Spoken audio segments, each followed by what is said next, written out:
તો રાજકોટમાં આરએમસીના કરોડો રૂપિયાના આવાસોની દુર્દશા। મકાનોની ફાળવણી થાય તે પહેલા આવાસોની સ્થિતિ ખંડેર જેવી। પોપટપરા વિસ્તારમાં આવેલા આવાસોની દુર્દશા જોવા મળી રહી છે। કુલ 3300થી વધુ આવાસ યોજનાના મકાનો ખંડેર જેવા છે। પોપટપરા વિસ્તારમાં 696 જેટલા આવાસ યોજનાના ઘરો છે।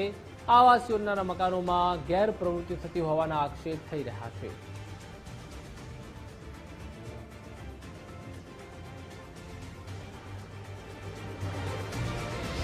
સાતક વર્ષ થઈ ગયા, પણ અમે રહેવા આવ્યા એમને 5 વર્ષ થયા।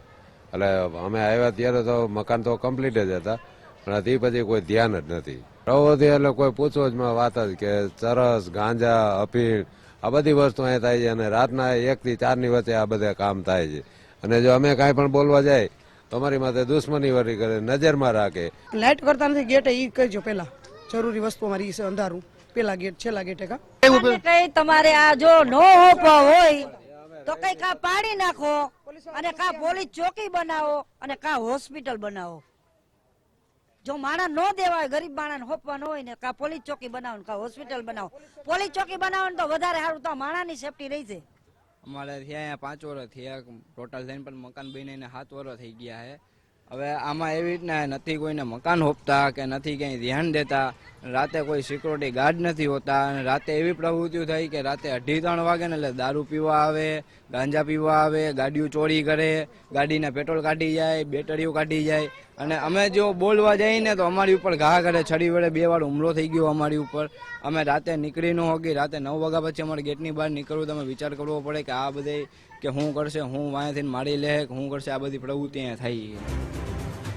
તો ગુજરાત ફર્સ્ટના અહેવાલ બાદ રાજકોટ મનપાની આંખો ખુલી અને પોપટપરાના ખંડેર આવાસનો અહેવાલ અમે રજૂ કર્યો હતો। સ્ટેન્ડિંગ કમિટીના ચેરમેન જયમીન ઠાકરે આપ્યા તપાસના આદેશ, જેમાં આવાસ યોજના સંભાળતા અધિકારીઓને સૂચના આપી દેવામાં આવી છે અને કહ્યું કે સૌ પ્રથમ તમામ આવાસો સ્વચ્છ કરવામાં આવશે।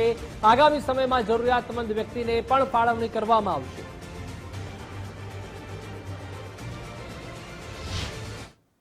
ઇલેક્ટ્રોનિક મીડિયાના મિત્રોના માધ્યમથી અમારા ધ્યાનમાં આવ્યું છે આ વિષય। એટલે અત્યારે હું સૂચના આપું છું કે તાત્કાલિક ધોરણે પહેલા તો અઠવાડિયામાં સાવ ક્લીન કરો આવાસ યોજનાને। ક્લીન કર્યા બાદ જે સરકારે સૂચનાઓ આપી છે એ પ્રકારની સ્કીમની અંદર 1 BHKના આ ફ્લેટને અમે લોકો વેચાણમાં મૂકશું। કોઈ પણ આવાસ યોજના હોય કે મહાપાલિકાની કોઈ પણ પ્રોપર્ટીઝ હોય છે, એ સમયાંતરે સાફ સફાઈ થતી જ હોય છે, પરંતુ જે આપના દ્વારા જે આજે ઇલેક્ટ્રોનિક મીડિયાના માધ્યમથી જે મેં વિડીયોઝ જોયા છે અને જે ગેરપ્રવૃત્તિઓ થઈ રહી છે, તો એના માટે ચોક્કસ રાજકોટ મહાનગરપાલિકાના સંબંધિત અધિકારીઓ રાજકોટના પોલીસ કમિશનરશ્રીને કહીને એમાંથી જે ગેરપ્રવૃત્તિ ચાલી રહી છે એમાં કદાચ મહાનગરપાલિકાએ FIR કરવી પડે, ફરિયાદી બનવું પડે તો પણ અમારી તૈયારી છે।